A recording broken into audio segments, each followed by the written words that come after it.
to the G5 Hive in our next installment of our Worker Bee series, where we deep dive into the G5 college football landscape with the folks that know the teams the best. If you're watching us on YouTube, please hit that like and subscribe button. And if you're listening to us in podcast form, please rate and review. Today, we'll be heading into the American Athletic Conference to take a look at the Florida Atlantic Owls, who finished 3-9 last season.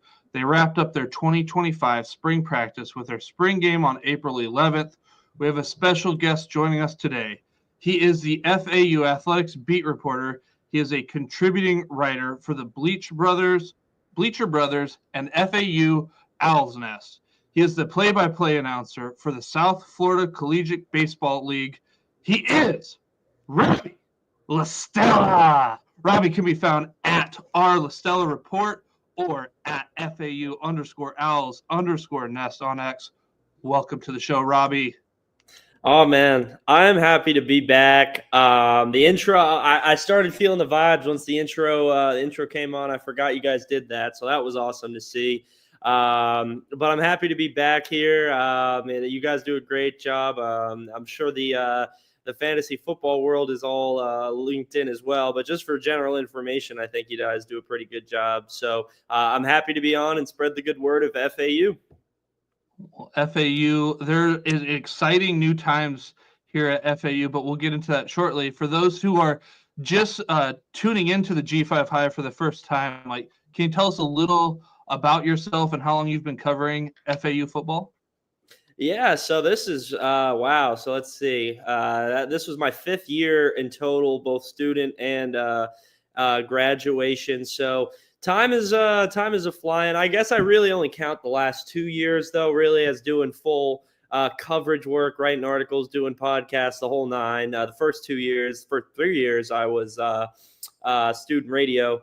But yeah, so I started writing for FAU Owl's Nest last year, and it's been a great experience. And yeah, we cover everything at the school from football to basketball to softball to even our club hockey team, which is just it's going up to the highest ranked level of the club ranks after winning a national championship over there. So a lot of good stuff going on at FAU. I graduated, if I didn't say that already, last spring, and so I've been doing the South Florida Collegiate Baseball League down here in the summers. We have some FAU players on that as well. So just tapped in to the South Florida media circuit down here, but my heart's with FAU, so I try to give them the best coverage I can. Well, there's a lot to be excited about down in South Florida, and in part because you got a new head coach, exciting offensive head coach at that. The Owls have hired Zach Kittley as their new head coach. He spent the previous 3 seasons as the OC and quarterbacks coach at Texas Tech. Prior to that, he was the offensive coordinator at Western Kentucky and Houston Baptist. And his year at Western Kentucky, I think all college football fans remember. That was the year that Bailey Zappi threw for like 6,000 yards and 60 touchdowns. So, yeah, high-flying offense. But what can you tell us about Coach Kittley and what he brings to the table for the Owls?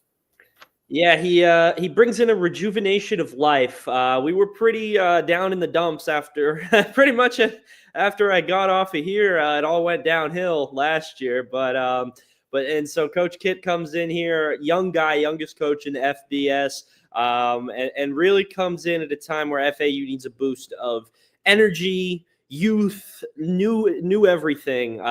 Respect Tom Herman. He's a heck of a ball coach. Didn't work out here, and now 2 back-to-back regimes down between Taggart and Herman. It was time for a change, and Kittley is definitely a guy you want to bring in that type of situation. He's hungry, never had that head coaching opportunity before, had success across the board, pretty much wherever he's ran his offense, and learned under some pretty good people as well. You look at Cliff Kingsbury, helped develop Patrick Mahomes, who gave him a nod of approval when he got the FAU job. So he's well connected in the coaching circuits, was able to build a pretty young staff. We'll get to that, I'm sure. But In terms of him, he's innovative.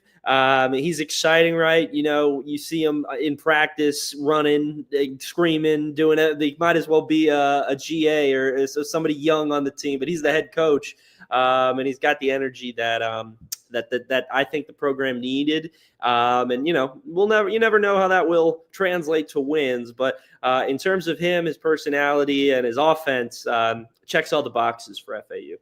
You mentioned him being the youngest head coach in FBS. I was recently talking to a high school recruit that's considering FAU, and they shared that fact with me. But they also shared another fact that he is the tallest coach in FBS.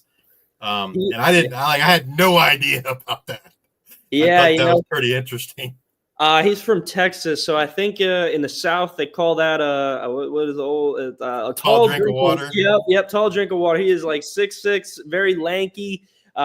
He played basketball actually, I believe in high school, and might have did it in his early years of college. But yes, and I think I don't know about the height. Maybe that's they always say that leaders need to be tall, but in terms of his age, that's definitely an intriguing thing to recruits, right? You want a guy, in my opinion, that can relate to recruits, and it doesn't have to be a young guy. I just covered March Madness, and Tom Izzo is as hip as they come for Michigan State. But I think it'll definitely the age thing will definitely help recruiting. Well, as it often happens when you get a new head coach, that means new assistants, new coordinator. FAU is no different in that regard, except for, I guess you could say, their head coach will be calling plays. Can you describe this type of offense that Coach Kitley plans to run here at FAU? Yeah. Well, so yes, as you mentioned, he is going to be calling the plays. He'll have an assistant, quarterbacks coach Trent Vasey, who in the spring game called some plays as Kitley went and was hands-on with the defense, and that's something he mentioned could happen in this regular season. Vasey's a guy he's trusted. Worked with him before at Houston Baptist, I believe. One of his stops he crossed over. I'm blanking on that one, but and so that's a potential crossover there we could see. But in terms of the offense itself, we're gonna. I mean, it's it's tough to. What's the best way to describe it? It's going to be a little bit of everything, but it's going to be heavy pass, Texas style a little bit, definitely one that's diverse. So we'll go there first. It's as much as I want to say that it's going to be the most pass heavy attack we've ever seen. We saw how he had Taj Brooks at Texas Tech. There's definitely going to be a dose of the run game in there. But with Caden Veltkamp leading the offense, a guy who he's definitely trusts, that recruited him to Western Kentucky, and so with the trust that he has in him, we're going to see a lot of him and a lot of Easton Messer in the slot, and we'll have some games where it could be 35-10 pass to run, but we could have other games where it's kind of even. So it's definitely. We didn't see really at all, obviously spring's pretty vanilla. So I don't necessarily want to go, say we're going to have all this motion or we're going to have the running back pass game. We didn't see really any of that. It was very vanilla, a lot of slants over the middle, a lot of RPOs. I think that something I could definitely, my guy, Drew Shula, who covers the FAU with me, pointed this out. With the offensive line having some question marks, we could definitely see the RPO side of this offense be very prevalent early to try to help Caden get the ball out of his hands quicker. Don't necessarily know what we'll get from the O-line. We'll get to that, I'm sure, as well. But just in terms of the offense, going to be high-flying, is player-friendly. I mean, they were able to recruit guys simply off the Kitley offense. And so I think that's something that's intriguing, right? I mean, Tom Herman was an innovator in his own right, but by the time he got to FAU, that wasn't really him anymore. He wasn't this up and coming guy. If we're comparing, we're getting Iowa State Tom Herman and Zach Kitley, and in my opinion, we're getting a more up and coming coach than Tom was back then. So, a lot to be excited about with the offense for sure. Well, let's get to that position where it all starts on the offense, and that's quarterback. Last season, the Owls were searching for an answer at quarterback. Cam Fancher sustained a broken collarbone versus East Carolina. Cassine Wiseman came on in relief in that game, only to get hurt the following game against Temple. And some would say perhaps Tyreek Starks never really got a fair shake at quarterback. But 2025 is a new year and a new narrative, new coach. They bring in Caden Viltkamp from Western Kentucky. I'm assuming it's pretty safe to say FAU knows who their quarterback one is. Yeah, Caden's going to be the guy. Kaysen, respect to him for staying, right? He wants to learn in this offense. Most likely going to take on that backup role early on. But the quarterback room is one I'm very high on. I think there's a lot of talent in that room. We got to see it the spring game. I mean, Kaysen was a guy who, if they didn't get Caden, he could very well be starting right now. So he's a guy who's very comfortable. He's smart. When he's running the ball, he's a little bit hectic sometimes. He stepped out of bounds last year on a run play and this year behind the line of scrimmage. But other than that, he's a really smart quarterback. And he's going to be a very valuable backup in the room. But Caden's the guy. Comes over with Easton. He's the splashy portal pull for FAU. Not a ton of there's the additions across the board, obviously, but Caden and Easton are the two that are like that stand out, and you're like, okay, FAU made a move here. And he's got that quarterback swagger to him. It's tough to say what was going on last year. There's a lot of factors, but I think Caden is a guy just like Kitley. You want to have leading a team that needs a bounce back year. He's a locker room guy, can really gel with anyone on the team. And we talked about his connection with Messer, but in that spring game, we saw him divvy the ball out a pretty fair amount, and Kitley said it wasn't even enough. So I've liked his ability to come in here and lead. Last year with the quarterback battle that really went up until practice before Michigan State, as much as got everyone's the leader. When you don't know who the starting quarterback is, it's tough there. And I really think Caden coming in, pretty much knowing he's going to be the starter, has allowed him to lead, and it's also allowed Kaysen to lead in his own right. And so I think there's definitely a lot to be excited about in that room. Another guy, Jordan Magwood, a freshman who looked pretty solid in the second half of that spring game as well. He was a big recruit last year. Exciting name for FAU to grab. Nothing too crazy, but a developable quarterback who had a pretty solid high school career down here in Florida. So a lot to be excited about in that room, but Caden kind of takes the cake in terms of excitement. You mentioned RPO being part of what they showed this spring. Did Caden show a willingness to keep the ball and run with it, or? Yeah, he definitely has mobility to him. I don't want to compare him to anybody. I've watched a lot of Giants football, so he kind of reminds me a little bit of Danny Jones running the football without that, where he fell down against Philly, but we won't talk about that. But Caden's definitely shown ability to run with the ball, and that kind of goes back to his mentioned his smarts on the field. I noticed in the spring game it was tackle or it was two-hand touch for quarterbacks, but he definitely took a slide at one point. So he's definitely smart when he is running with it. I don't think it's going to be like Cam Fancher at last year where he can bust out an 80-yard touchdown running with it undesigned. That was crazy, but he can definitely take off for a first down when FAU needs it. Moving on to the running game, the Owls in 2024 duo CJ Campbell and Zabari Mobley, they went to the portal. That duo accounted for 90% of the room's rushing attempts and 75% of the room's rushing yards. This room returns Jamari Sands, Xavier Terrell, Caden Shields Dutton, and Tremonte Underwood Jr. How did that room shape up this spring?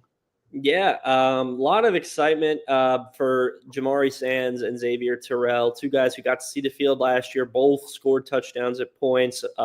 We've seen Xavier now the past 2 years, and Jamari last year really kind of burst out when Campbell went down a little bit, I believe.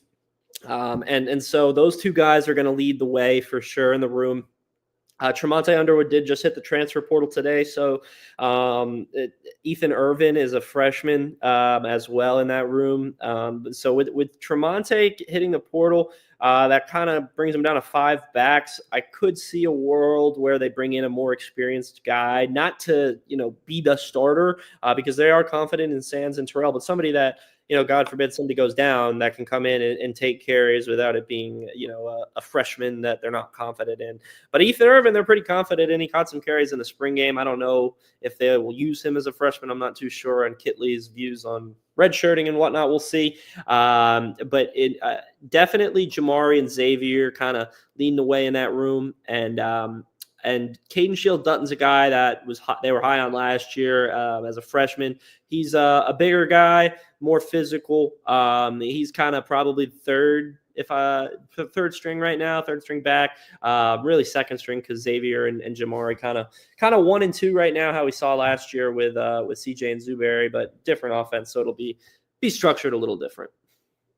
And for those who aren't too familiar, Sands is close to 200 on the roster, 6 foot, 195, and Xavier is 5'8", 175. So a little bit different.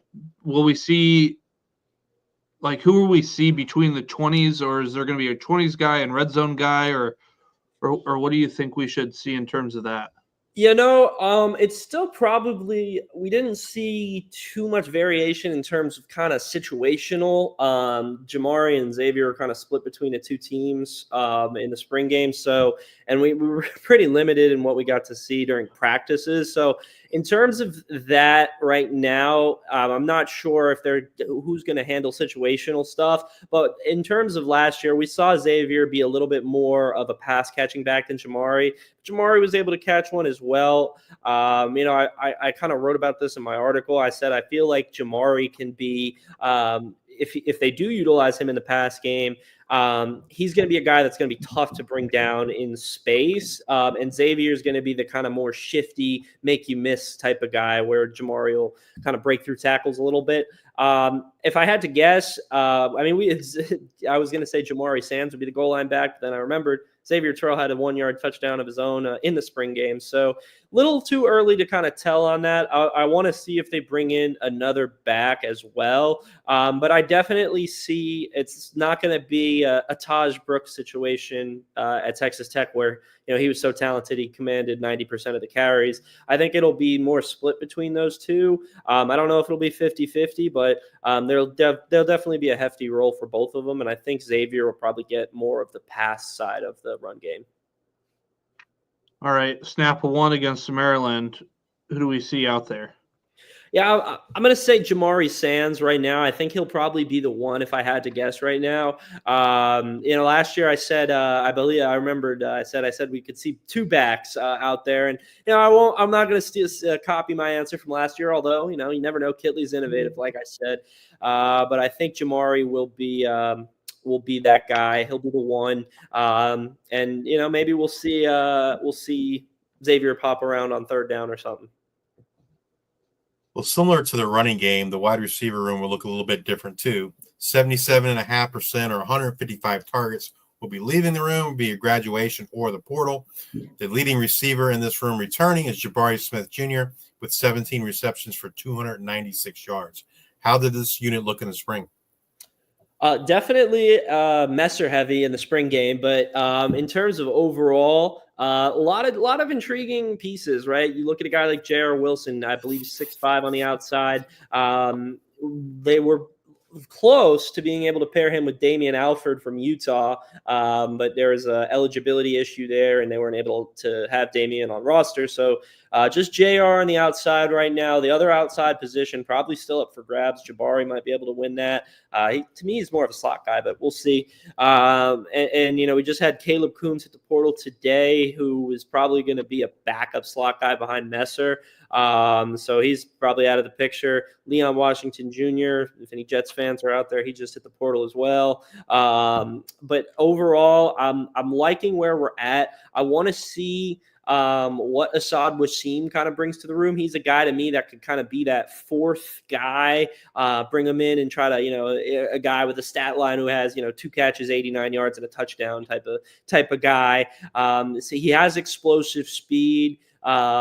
Didn't see the field a ton at Colorado, so still building him up a little bit from what I saw out there. Didn't see a ton of him in the spring game. He was out there, but the guy, as we saw, contributing the most, obviously Messer, but Jabari Smith Jr. looked like a guy who's going to take a jump. Reminded me of Omari Hayes last year. Different type of player, but in terms of, looking like he built on his game from a year ago, definitely looks like a guy to keep an eye on. And he's still here. He didn't hit the portal, so looking like he might stick around. And I like, you guys sent me a mock 3. I like Jabari Smith, Easton Messer, J.R. Wilson for sure. I think that's a solid trio. And, the wide receiver is another interesting one to watch, see if they bring in anybody. But they're pretty full in there right now. But they did have some departures. So we'll see if they try to maybe grab a depth guy. I know Leon was a guy who contributed last year, so he's a guy I thought be a backup. So we'll see what they kind of do to beef that room up a little bit. There are some intriguing freshmen as well. One, Michael Calix, one I want to name for sure. He played in the spring game. He's 6'4", and JR said that he was reminded him of when he was a freshman. So that's a young guy to watch. If they ever do need somebody to step up on the outside later in the year, it's a name to potentially watch. Did have the touchdown in the red zone in the spring game. With all those vacated targets, how do you kind of see the targets shaping up? I'm assuming the majority go to Messer, but what do you think?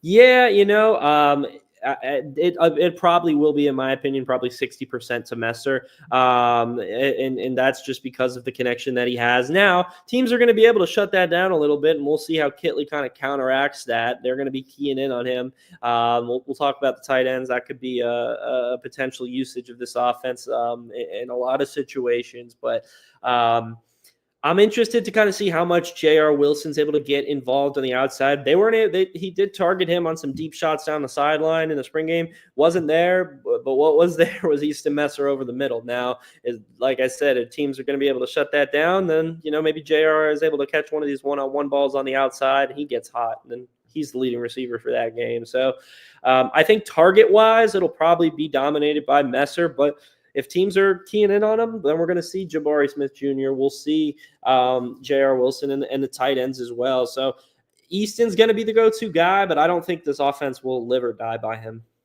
I guess today, would you think, obviously Messer's number 1, but do you think Wilson's probably the number 2 guy today?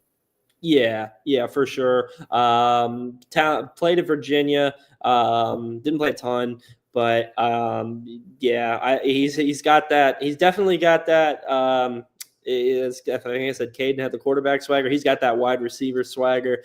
He's just got that to number. He walked in, tapped the mic. He was like, "Mic check." Like he just like saying like funny little interactions like that. I could just tell like, all right, yeah, this guy's got like that it factor a little bit. So I'm excited to see kind of more of his game here in the spring. I want to see, like I said, we didn't get to see too much during the practices. So, the staff is high on him, so I'm sure he's making plays in these practices. But, once I see it a little bit more myself, I'm sure I'll be excited. Well, with the coaching change, have you been able to kind of learn in terms of how the tight ends will be utilized in this offense? Yeah, definitely.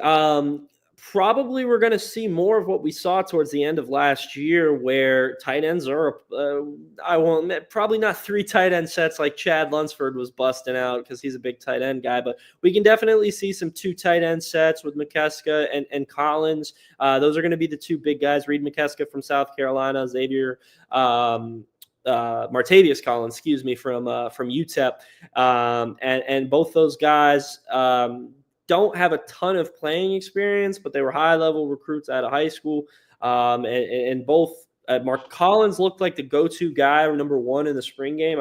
Didn't see a ton of Reed. They didn't mention if he was dealing with something, but Collins was number 1 in that game. So definitely kind of things to break the offense open a little bit. How Kitley used them over the middle a lot, and kind of like pop plays almost at Texas Tech occasionally. going to be a part of the RPO game as well. So they're definitely going to be a factor in the pass game, red zone target as well. But they're going to be asked to get down and block too. Not as much as they were again with Chad, but definitely as with the way that Kitley wants this offense to be diverse, they're gonna ask 2 tight end sets and have them get down in the trenches as well. You mentioned Reed and Martavius. Are there any other guys that kind of stood out or that we should know in this room? Because this room is going to look a little bit different. You have Wyatt Sullivan. He transferred. Zeke Moore, Elijah Brown have portaled. Khalil Brantley medically retired. And then you mentioned, the South Carolina UTEP transfers of Reed and Martavius come in. Is there anybody else in this room? Not at the moment. Campbell entered the transfer portal today. I'm keeping an eye on the tight end room. That's definitely a room that's bare right now. I don't believe I don't even think we have any high school tight end recruits coming in right now. So I'm definitely keeping an eye on that as a potential portal addition. But to me, it's from everything I've heard, from everything I've seen, Reed and Martavius are number 1, number 2, and Cam was the guy who was definitely right behind them, but with 2 they're not busting out a 3 tight end set. So the path to playing time for Cam was slim, and so I see why he hit the portal. But they're definitely going to need depth. Liam Bessiker is a guy who was transferred in from Temple last year, didn't play at Temple or FAU. He was not a guy that I was expecting to be this high on the depth chart, but maybe he's having a good spring and maybe it works out for him. But I'm interested to kind of see how that's a room I want to see how it shakes out in terms of overall depth. We'll see if, maybe even, Michael Calix, maybe he starts, getting some tight end looks. He's not really bulky enough there yet, but we'll see. That's definitely one I want to circle back with after the portal and see where we're at. So for Reed and Martavius, those are who aren't really familiar with their play style. I know you mentioned Reed didn't play in the spring game, but is there one of them that's going to be more of a blocker and one of them is more of the pass catcher? Can they both do that? I think they both can do that pretty well. Really going off their high school tape, they both look like they were able to really do both of that pretty well at the high school level. Didn't have a ton of reps at South Carolina or UTEP. But in the spring game, we saw Collins do it well. He was definitely a check down for that Caden was comfortable with. So that's something I like seeing early on. As I mentioned, the O-line might be iffy. Want to have them comfortable with his check downs as soon as possible. And so, but I think Reed will be able to fill that same type of role that Martavius played in the spring game as well. And I think they're both pretty capable of doing both. Well, let's move to that offensive line. And as you mentioned, they took a hit in 2025. Similar to 2024, they only have one returning offensive lineman. Lamar, Lamas, Maringis have all graduated. Jordan Church transfers. It leaves only Alex Adakevich as the sole returner on that line. But on the bright side, they do have a fair amount of guys who saw some game action last year. And based on the little that came in via the portal, is it safe to assume that the staff is happy with the offensive line, that they already have, or are they maybe still looking? Yeah, I definitely think they have 6 guys who could start right now. So they only need 5. So they're one step ahead, but they definitely need some depth. Roster limits, FAU opted into that settlement, so they're gonna, if the court case passes and whatnot, they'll have roster limits. So that's why we've kind of seen a mass departure of offensive linemen in the past couple of days. I think we've had 4 guys go, but none of those guys had a path to playing time, and so it's possible. I was a bit surprised they only brought in 2 guys through the portal this year. A couple guys coming in as freshmen, Nicholas Turner, but that's definitely another position where they could bring a guy in who maybe another G5 guy who maybe didn't play, or another P5 bounce back like they got in Sanker. But in terms of the line itself, I think it could vary a little bit here and there, but they're pretty confident in Nonar to be a tackle. They're pretty confident in Scarlett Jean to be a guard. He's played guard more games than the entire line combined, probably. Centers where there's probably the most toss-up. It's probably between Madden Sanker and Braden Cunningham, a sophomore, redshirt freshman who was here last year, and Sanker transferred in from Louisville. Sorry, I've been learning. I'm saying it wrong. I got to make sure I say it right. And then at right guard, you got Alex Akovich, who you mentioned. And then at right tackle, you got Daughtry Richardson. And Akovich and Richardson have a chemistry. They played side by side before last year. And that was actually part of the reason why Alex came back. He was in the portal, had visits to USF, Tulane, other AAC schools. But talked to Kitley, talked to Daughtry, and they wanted to form a strong side of the line, probably going to be that right side of the line. But yeah, between Nonar, Jean, Akovich, Cunningham, Sanker, and Richardson. Those are 6 guys who they're confident in. Now, after that, it gets a little iffy. They've got guys who they've played before, Keno King, Ovi Dubre, Keon Rowe, who was a developmental guy last year out of Germany, but who they're really high on his size. And if they could get his technique, they believed he could be a potential starting tackle. He's like 6'8", massive guy. Not there yet, but they're still high on him. New staff kept him, so we'll see if they kind of bring in any more backups. But they could run with what they have right now. If any injuries happen, then it gets a little sketchy, especially at tackle. But Alex Akovich can move and play tackle if he needs to, and so can Cunningham. So they can plug and play a little bit, but they might need another guy who's a versatile offensive lineman. You mentioned Nonar there playing left tackle. It's kind of interesting because didn't he play tight end a little bit, or get some snaps at tight end last year? Yeah, I believe so. And so he's I guess a multifaceted guy. I don't believe they used him in a Dan Skipper type role where they throw him. I don't think he caught a touchdown last year, but like I said, Kitley's innovative. We'll see what they kind of pull out of. We'll miss. They've got to pay attention to the refs. If we hear Nonar is eligible, then there you go. I do think that's something to go for his athleticism a little bit. And we'll see if he wins that job. But he's definitely a guy the staff has been high on. Very large individual, 6'8", 315 on the roster. I don't know. Sometimes they fudge heights and weights, but that very large guy. Big dude for sure. All right. If you have to pick an offensive player to have a breakout type season in 2025, who would that be? I saw this question before, and I was a little bit torn between Jabari Smith and one of the running backs. But I'm going to go with Jabari Smith just because I know what Kitley wants to do with this offense, and as much as he wants to tie the running backs in, he's a pass heavy guy. He's talked a lot about Caden, and I think, as I mentioned, teams are going to start to key in on Easton, and I think Jabari's going to be able to get open because of that. Could be J.R. Wilson as well, one of those 2 guys, but I'm going to go with Jabari. I've seen homegrown guys here at FAU now for years and years and years, and I just think Jabari might be that next guy. I don't know, maybe, I don't know if he'll be LeJontay Wester, but somebody who developed right here at FAU and turned him and got better as, each year he was here. All right, well, let's move over to the defensive side of the ball. And we were talking about coaching changes earlier. Obviously, there's a new defensive coordinator here for the Owls. Brett Dewhurst comes to FAU via Coastal Carolina, where he served as an analyst in 2024. Can you describe the defensive scheme that Coach Dewhurst plans to run at FAU?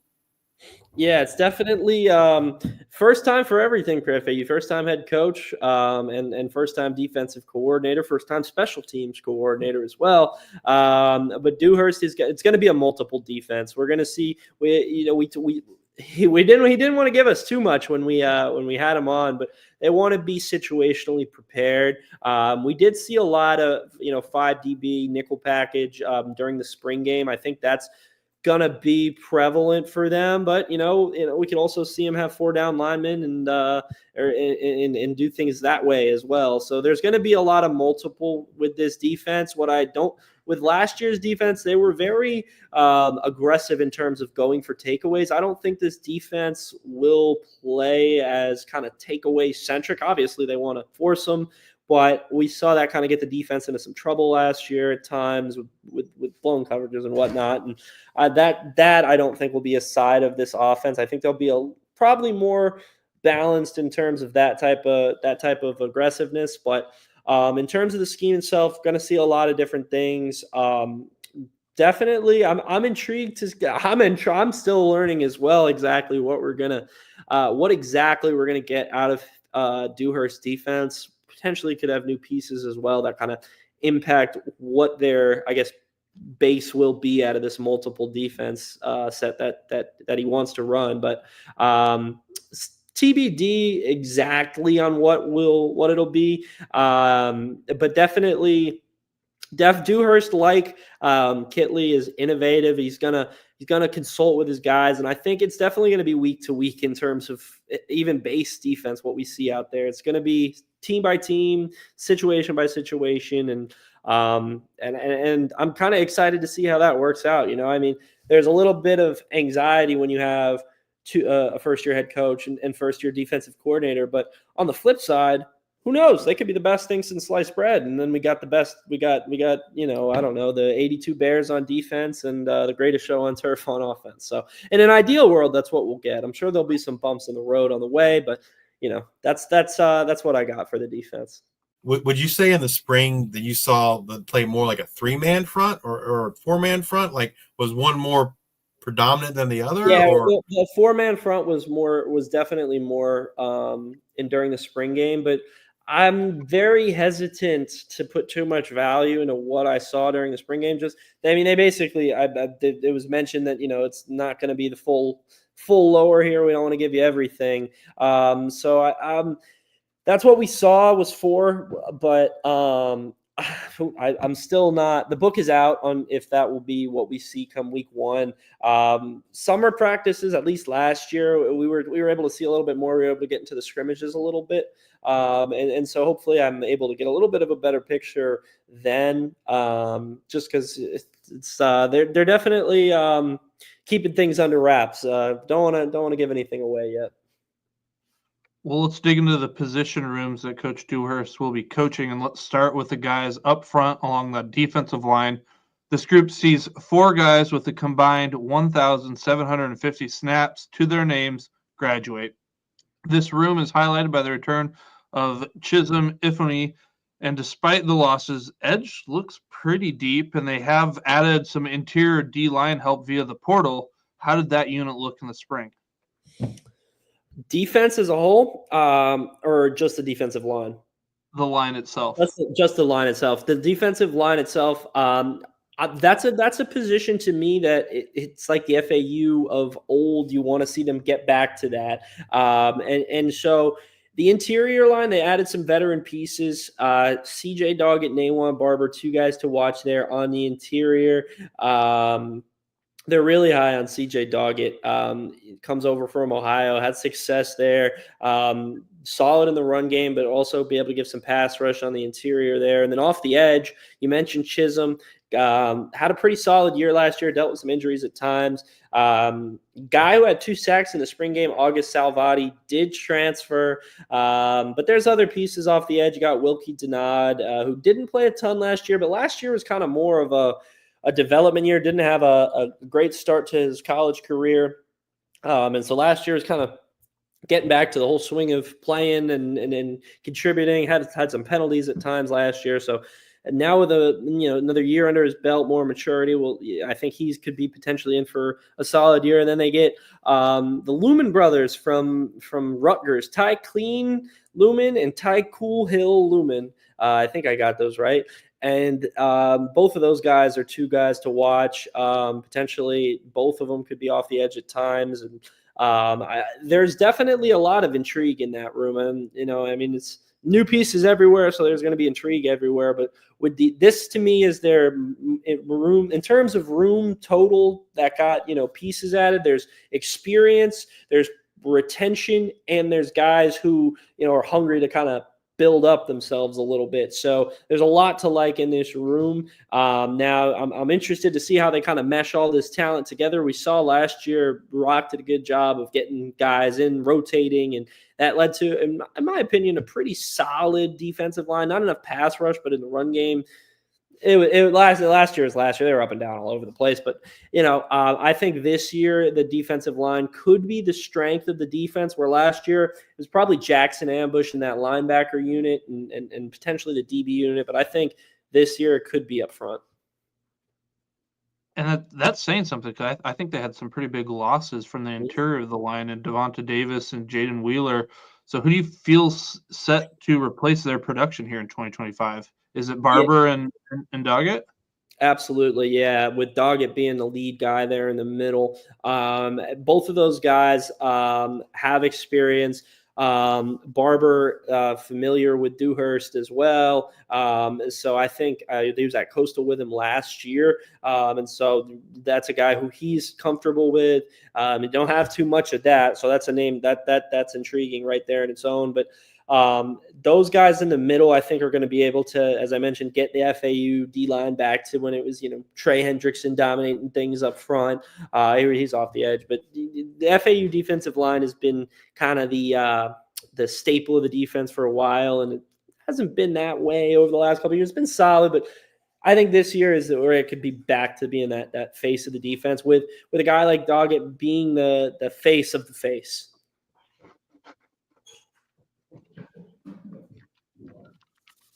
As you mentioned, the linebacker group loses a lot from last year. They lose 1,850 snaps of the 1,913 that the linebackers had all to graduation. That's 96.7% of the linebacker snaps from a year ago. They bring back Zaire Horton, Sharquez Lee, and they also had Leon Hart Jr. From Marshall and Tyler Stolsky from Minnesota. How does this group replace the likes of Jackson Ambush and Eddie Williams? It's going to be tough, but as you mentioned, they did bring in some pieces. Tyler Stolsky, a guy who I wanted to see how he would play, had played a decent amount at Minnesota. Wasn't a starting linebacker, but was a big special teams contributor and got in at times at linebacker. He's a veteran guy, very good personality to lead the defense, and on the field, made a play in the spring game that I wanted to see. He forced a fumble out from the running back.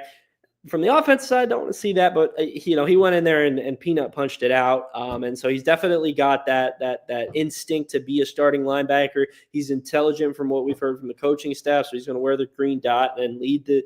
They already told us he's wearing the green dot. He's going to be your starting Mike. And in terms of you got guys who coming back, Sharquez Lee, Leon Hart, who comes in. That's another guy who could potentially get some snaps. They're going to at the will. And so between Hart, Stolsky, Sharquez Lee, those will be your top three guys there, rotating between with Stolsky obviously is the Mike, and then Sharquez behind him, and then Leon probably at the will. We asked you this question a year ago, and you nailed it pretty good. We asked you who was standing out to you, and your answer was in the linebacker room, and your answer was Eddie Williams. So who stood out to you the most this spring? Yeah, it's going to be Tyler Stolsky, especially with how he performed in the spring game. He was in the backfield constantly, had a couple tackles for loss, and then he had the forced fumble as well. Played with good energy. Didn't see a lot of miscommunication from the defense, which, I wanted to see since he's going to be the guy communicating. And so I'm interested to kind of see how he played the Big Ten. So really, this is going to be less physical, but he mentioned that, right? Like it's not going to be running backs trying to bulldoze you over. You're going to be in the AAC. It's going to be more shifty style running backs where he's going to have to kind of, make sure he doesn't get his ankles broken. I think he said that word for word, maybe not, but something along those lines. And so if he can really take over this Mike job without any issue, I think that's a home run for FAU because you didn't really know what you were getting. It wasn't a starting 4-year linebacker like you got out of Ambush.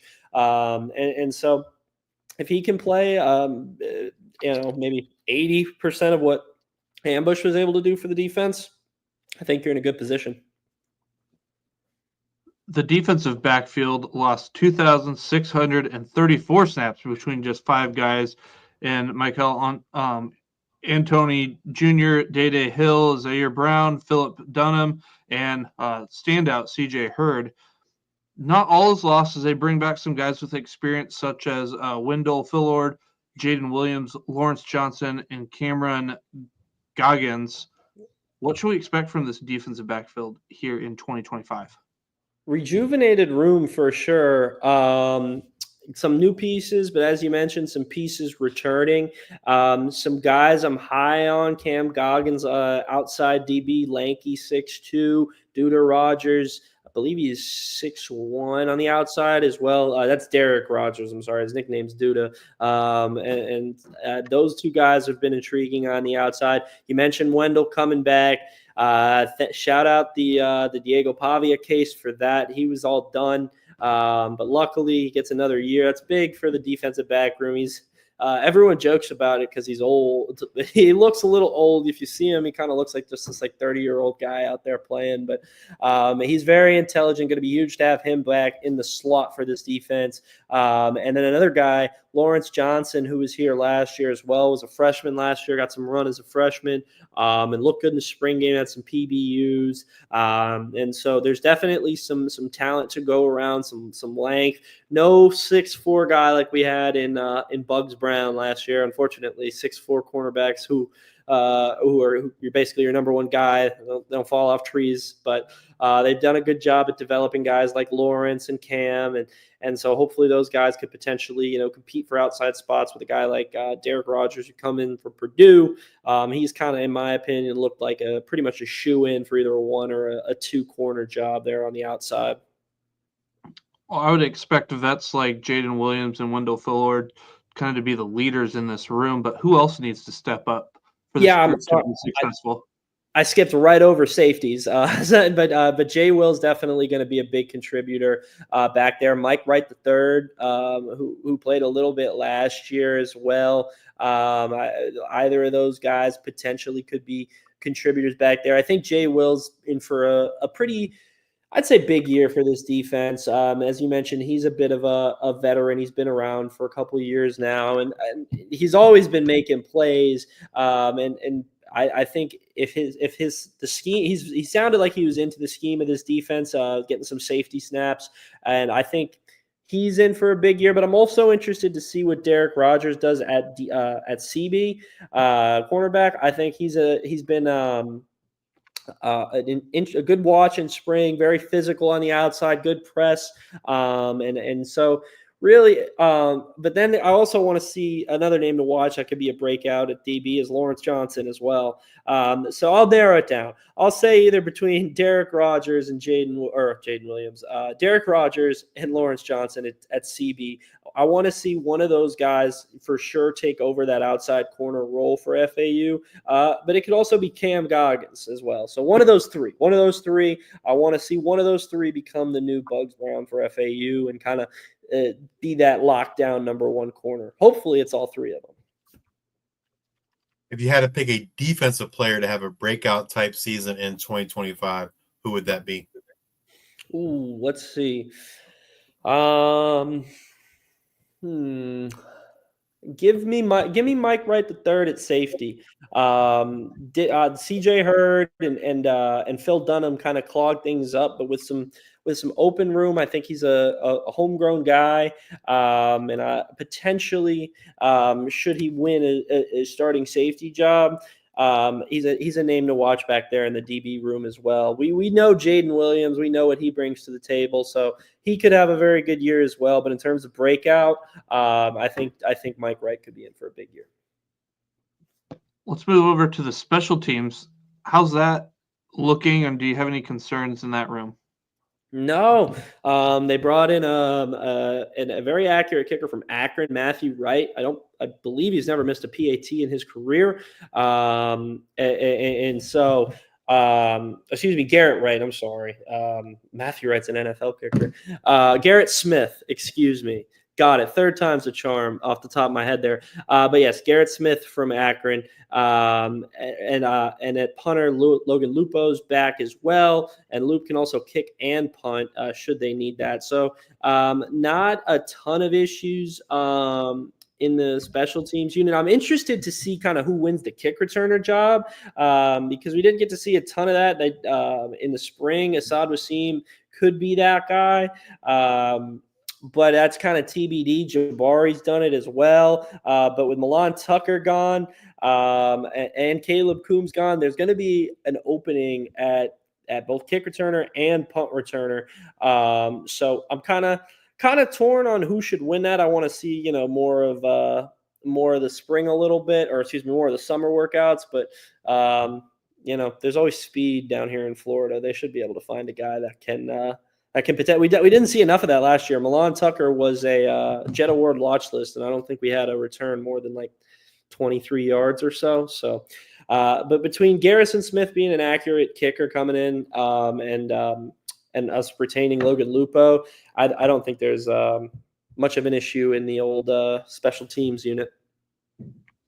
Now that spring practice is over, which position group or groups do you think is the most concerning heading into 2025? I'm the easy answer would be O-line, just because it's a couple new pieces and not a ton of experience. So, but I'm not too concerned about the offensive line just yet. I've got to think about this one. I think to me, what I'm less of a concern and more of kind of who's going to win the job, I guess, is going to be that edge rusher position for me. I want to, FAU, there was not a lot of pressure being generated last year. And so, Wilkie should be in store for, more production, bit of a bounce back year for him this year. The Lumen brothers are both solid. Eric Brantley could be in for a big year. You mentioned Chisholm. A couple guys hit the portal. August Salvati had 2 sacks. That was a name to watch this year. And so I'm interested to kind of see who wins those jobs and if FAU can kind of generate pressure how they want to, get back to, getting after the quarterback and causing havoc that way instead of, going for picks and leaving your guy open 20 yards down the field. So I guess for the edge position, what you're really looking for is just more development of the guys that are already there, just getting more reps and such. Yeah. And I mean, it's tough. I like seeing rotation, but I also want to see kind of a guy like Trey Hendrickson establish himself as, this guy, like he's coming after the quarterback. And, Trey Hendricksons are, 1 in a million here at FAU, and the edge rushers who are NFL superstars don't come all the time, but somebody who can, make himself and his known kind of be a presence going after the quarterback. Well, in today's age of NIL, revenue sharing kind of touched on that a little bit, and the transfer portal, how has it changed Florida Atlantic's recruiting philosophy? Do you notice them spending more time recruiting D2, JUCO, D1 transfers? What are you seeing? Honestly, it's not much has changed yet. I'm interested to see kind of how things shake out next year and compare it. Like I'm seeing with basketball right now, not as only one freshman where they had brought in a couple freshmen last year. But in terms of football, haven't seen too much change yet. We still have the Tri-County recruiting mantra. They're still active in the high school ranks. Brought in a fairly solid high school class. Tom Herman had his targets in terms of the portal. We saw a couple guys from Georgia Military College and from the Northeast, which was very random to me. But with Kitley, we've seen kind of all over the place. Definitely Florida centric still in terms of overall recruiting, but no kind of one better place than the other. I mean, we haven't honestly with Kitley. We've seen more D1 portal bounce backs than we have kind of JUCO guys this time around. We saw more JUCO guys with Herman, in my opinion. Joe Young, that's a receiver I forgot to mention. Joe Young, because he's been hurt, but I'm keeping an eye on him. We talked about him last year, but getting sidetracked here. But I do think I don't think much has changed, but I do want to see what it looks like next offseason for Kitley and see it kind of, if he develops a freshman really well and then Texas Tech comes and poaches him, does he not want to recruit freshmen? Or if he brings in Caden, who was already CUSA Player of the Year, he has a big year here. The next step is, P5. Does he try to get a guy that he can try to hold on to for a little longer? I don't know. Anything can happen though in today's day and age of the portal. Somebody who you develop for 4 years can leave the next day. So I don't think much has changed yet. I think FAU has been able to adapt really well to the changes in the landscape, getting the donors, pretty. It's, we're not UF, we're not FSU, we're not even UCF, but I think for a school that's not a I don't want to say premier because I love it's my alma mater, but it's not UF, it's not FSU, it's not one of the big three there. They do a really good job. They were able to. I'm just finishing off basketball season, but they were able to bring in a pretty solid roster last year in basketball from scratch. And Caden Veldkamp and Easton Messer couldn't have been cheap in football. And last year, I know for a fact Cam Fancher wasn't cheap. So the NIL side of things has been. Always can be better, but as good as it's going to get for a G5, in my opinion. But yeah, I want to take a look at that next year and see if things changed. We talk about the portal. How do you feel the staff at Florida Atlantic has done navigating the portal?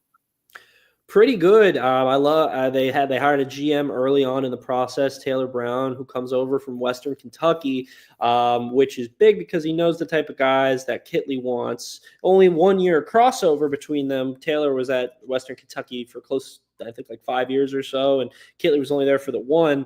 But he has a general idea of, okay, this is the type of guy Kitley would like. This is the type of guy that would succeed in his offense. This is the guy that he doesn't want. And so I think that was very smart. Some schools don't have a GM yet. I think most AAC schools do. And Tom Herman did. And so I think that has been good to see that Kitley hasn't, Kitley's taken a lot on his plate already between being a head coach first time, offensive coordinator, not hiring a co-offensive coordinator. And so I'm glad he kind of delegated a little bit and got the general manager in there. And so I think they've been able to attack it pretty well. I want to see how this second portal period goes. Because there are still some holes, as we mentioned. They only brought in 2 offensive linemen, some portal departures there now after the fact of only bringing 2 in. So want to see how they go at it again. But I've liked how they have guys from all over the place on this staff. It's not just a bunch of Texas coaches or Florida coaches or whatever. It's guys from all over the place. So I think their recruiting is pretty tapped in all over the place as well. What do you think the main strength of this 2025 team will be? Gotta go with the pass game and the connection between. You don't get to transfer coming in with his best friend, who's also a go-to slot wide receiver at FAU. I mean, that strength is the connection between a quarterback and his number one receiver sometimes takes years to develop. And they had that time. They spent 3 years together working their ways up from the third string to now transferring to FAU together. So I think that connection could win games. 2-minute or not 2-minute warning, but last 2 minutes of the game, driving down the field, he could, know where Messer's going to be, have that kind of feeling a little bit. So I think that kind of gives them an advantage. And I think having them play in an offense that they're both, familiar with, not too comfortable. They didn't play in it, but I think that those two together combined with Kitley is really setting the offense up to be something special. Anything can happen, but I think there's a lot of potential there. What does success look like for the Owls in 2025? It looks like a bowl game. I mean, FAU fans are dying to get back to a bowl game. They'll take a Boca Bowl.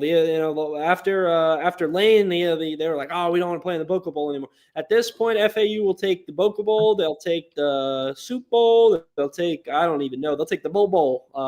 They'll take the Minute Bowl. All the bowls, FAU will take them. I think the fan base really just wants to celebrate something. I mean, we saw for basketball, they didn't make the tournament this year, but everyone went crazy for the NIT. Sold out on like a couple days' notice, and that was good to see. So fans just want to have something to celebrate. They want postseason football. And if it's fun, if it's a fun offense to get them there, then that's a plus. And so, yeah, I mean, the bar is not through the roof just yet. It'll get there, though. That's how it works. The expectations, they rise once you get somewhere. But I think just getting to a bowl game, 6 wins, that's all the fans want. That's success right here in year one. Anything else that you want to share or think that we should know about this 2025 FAU football team? I definitely would recommend getting out to a game if you can. If you're in the Florida area, there's a lot to take in when you come to FAU. And I just think that there's a lot of the common theme from guys who returned to this team is wanting to bounce back. There is a solid group of returners. Not everyone abandoned ship. It's easy to abandon ship in today's day and age, and a lot of guys did not do that, and that's kind of created this kind of collectivity, like, we don't want to suck anymore. Like, the last 2 years were brutal. And so a lot of these guys have been a part of a couple brutal years, not just under Herman, going back to Taggart as well. So this team wants to get back to winning in paradise. They saw the basketball team go to the Final Four 2 years ago. It's possible to rattle off 6 wins here. And I think they're really confident in their ability to do so. Well, Robbie, thank you for taking some time out of your day to spend with us and share your knowledge. We greatly appreciate it. Of course, guys. Thank you guys for having me. I really appreciate you reaching out. I love talking about the Owls and all these episodes you guys do. I think really you guys do the Lord's work. You do a great job. Thanks. Thank you. We appreciate it. If you're watching us on YouTube, please hit that like and subscribe button. If you're listening to us in podcast form, please leave a rate and review on Spotify or Apple Podcasts. Thank you all for your support. Until the next time, we are the G5 Hive. We'll fight for FAU. We're born in paradise. We'll fight.